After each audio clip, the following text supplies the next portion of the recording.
नमस्कार बंधुरा अंकिता गल्प स्टूडियोते तोमादेर सबाइके स्वागत। हाजिर हो गेलाम सरजित घोषेर लेखा एकटी मन भालो करा गल्प निये। तो चलो कथा ना बोले गल्पटा शुरू करा जाक। आमार गल्प पाठ भालो लागले आमार चैनलटिके सबस्क्राइब करे आमार परिवारेर सदस्य हये जाओयार अनुरोध रइल। तो चलुन बेशी कथा ना बोले गल्पटा शोना जाक। गल्पेर नाम बंधुत्वेर टिफिन बक्स। एकदल कचि काचा हुड़मुड़िए ट्रेने उठल। सकलेई स्कूल पड़ुआ, केउ क्लास 6 केउ 7 केउ बा 8, सबटाई अनुमान आमार। आमी निजे तो स्कूले पढ़ाई, देखे बोझा जाए के कोन क्लास होते पारे। सकलेरई काँधे बैग, कारो माथाय टुपि, कारो बा हाथे जलेर बोतल। स्कूले जाच्छे ओरा। ट्रेन फाँका, आमी सीटे बसे आछि। छड़िए छिटिए जे जेदिके पारे बसलो। तीनटी बाच्चा एगिए एलो आमार सीटेर दिके। ओদের মধ্যে একটি বাচ্চা বলল, কাকু তুমি কি জানলার ধারে বসবে? বললাম, তুই বসবি নাকি? বাচ্চাটি বলল, বসলে তিনজনেই একসাথে বসবো। হেসে বললাম, তোরা তিনজনেই বন্ধু? অন্য একটি বাচ্চা বলল, আমরা তিনজনেই বেস্ট ফ্রেন্ড। অন্য আরেকজন যে ছিল সেই বাচ্চাটি বলে বসলো, আমরা 3 ইডিয়েট। আমি তো শুনে অবাক। বাচ্চা তো, ওদের কথা শুনতে দারুণ লাগে। আমি ধারের দিকে সরে বসতেই দুই বন্ধু পাশাপাশি বসলো। একজন জানালার ধারে, তার পাশে একজন, আর অন্যজন ওদের মুখোমুখি। জানালার সিটে যে বাচ্চাটি বসলো সে আস্তে করে পাশের জনকে বলল, এই কাকুটা খুব ভালো, জানালার ধারে সিটটা কেমন ছেড়ে দিল দেখলি? পাশে বসা বন্ধু বলল, আস্তে করে বল, শুনতে পাবে। শুনতে পেলে কি হবে, আমি তো ভালো কথাই বলছি। আমি এমন ভান করলাম যেন ওদের কথা শুনতেই পাইনি। কিছুক্ষণ পর জিজ্ঞেস করলাম, কোন ক্লাস তোদের? 6? একজন অবাক হয়ে তাকিয়ে বলল, কি করে জানলে আমরা ক্লাস 6-এ পড়ি? আন্দাজ করেই বললাম, ঠিক বললাম তো? একদম ঠিক।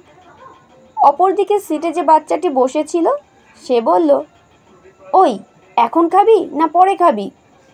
জানালার সিটে যে বসেছিল সেই বাচ্চাটি বলল, এখনই খাবো, তুই টিফিন বের কর। দেখলাম বাচ্চাটি টিফিন বক্সটা থেকে পরোটা বের করলো। 2টো পরোটা আর ওরা 3 জন। প্রথমে একটা পরোটা বের করে 3 ভাগ করে 3 জনে খেলো। ভীষণভাবে নিজেকে মিলিয়ে নিচ্ছিলাম। ওরা তো ছোট, ওরা এমনটা করবে স্বাভাবিক।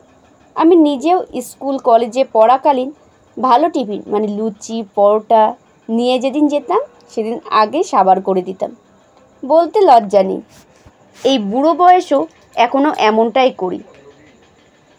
ভালো টিফিন নিয়ে যেদিন স্কুলে যাই সেদিন টিফিনটা একটু আগেই খেয়ে নিই, সেদিন খিদেটা একটু আগেই পেয়ে যায়। সে যাই হোক, আমি বসে ওদের রকম সকম দেখছি। একটা পরোটা খাওয়া হয়ে যেতেই আমি এবার জিজ্ঞেস করলাম, তোরা এখনই যে খেয়ে নিলি, স্কুলে গিয়ে কি খাবি? আমার পাশে বাচ্চাটা জিভ কেটে বলল, ইস, আমরা খেলাম, এই কাকুকে দিলি না? যার টিফিন সে ছেলেটি বলল, এখনো একটা আছে, এটা 4 ভাগ করব। আমি বললাম, না না তোরা খা। আমি খাবো না, আমি বাড়ি থেকে পেট ভরেই খেয়ে বেরিয়েছি। তোদের খিদে পেয়েছে, তোরা খা। আমরাও খেয়ে বেরিয়েছি। যেদিন ভালো টিফিন মানে লুচি পরোটা নিয়ে আসি সেদিন স্কুলে ঢোকার আগেই খেয়ে নিই, তুমি একটুখানি খাও।